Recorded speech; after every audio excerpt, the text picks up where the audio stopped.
Okay, guys, here we have a quotation from Scrooge, and it is probably the most brutal quotation of Scrooge in the entire novella that's saying something. What's happened here is you've got a couple of charity collectors who come in and ask for a small donation for the poor and hungry just before Christmas. This is Scrooge's response. If they would rather die, they had better do it and decrease the surplus population. So, who's he talking about here? The poor, obviously. They means the poor. He's used an impersonal pronoun. He dehumanises the poor here and creates a divide between him and the people he's talking about who are dying of starvation. He's basically suggesting here that if they're too lazy to go and earn some more money to get food, then they better die, aren't they? That's not my problem. So this idea of they dehumanises them. Now, you've got two options here. You can either think that, A, at this point, Scrooge really doesn't think of the poor as human beings. He just thinks about them as kind of a different species, which, was the kind of view of many people at the Victorian era almost. Genetically, the poor were different. Or you can say that Scrooge uses impersonal pronouns like they because he doesn't want to think about them as human beings. Don't forget, a lot of Scrooge's issues we talk about is because he fears poverty himself. So maybe he just doesn't want to think about them as human beings because he is so scared of poverty himself.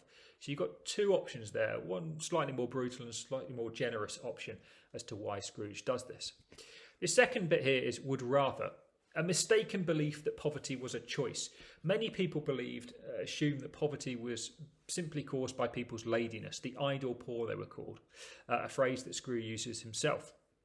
So Scrooge here is suggesting they have a choice, would rather. Dickens was adamant that the poor did not have a choice. They were born into this position in life and simply could not escape poverty. No matter how hard they worked, they could not escape it. And there are economists who showed this through facts and numbers that this was the case and kind of won round the government to actually supporting the poor eventually.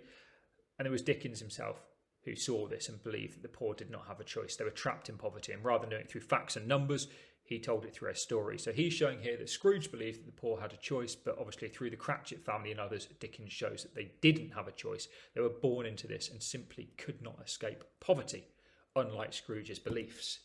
We've then got probably the most famous bit of this and a bit that you definitely want to kind of memorise as a quotation, decrease the surplus population. This is a direct quote from Thomas Malthus. I've got some stuff about this dude down the bottom in the context box, but Thomas Malthus was an economist who believed that there were natural checks like famine and hunger and starvation and disease, which kept populations in check. Now, I guess on the surface, I suppose it kind of makes sense. A big disease kills some people, it's kind of natural. But what he also kind of suggested is that, because of this, if people were dying of starvation, we shouldn't help. We shouldn't give them free money or free food or anything to get them out of this situation. It was just a natural check on the population. And if the poor died of starvation, so be it. That was a natural check. Malthus kind of got there and people took on his ideas and took it even further than he did. And these ideas of Malthusian economics, as they are called, are something Dickens criticises in this directly by having Scrooge quote Thomas Malthus. And obviously we see this word here, surplus, in this quote. Well, it is something that Malthus uses. But again, it dehumanises the poor as if they're not really people. Implies that Scrooge thinks there are too many of them.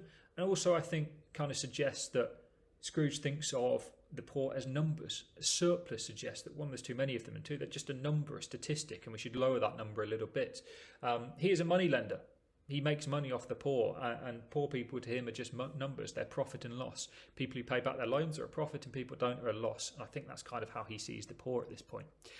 Some quotations the other side, because obviously throughout the novella and through Tiny Tim, we see the human face of the poor dying through no fault of their own.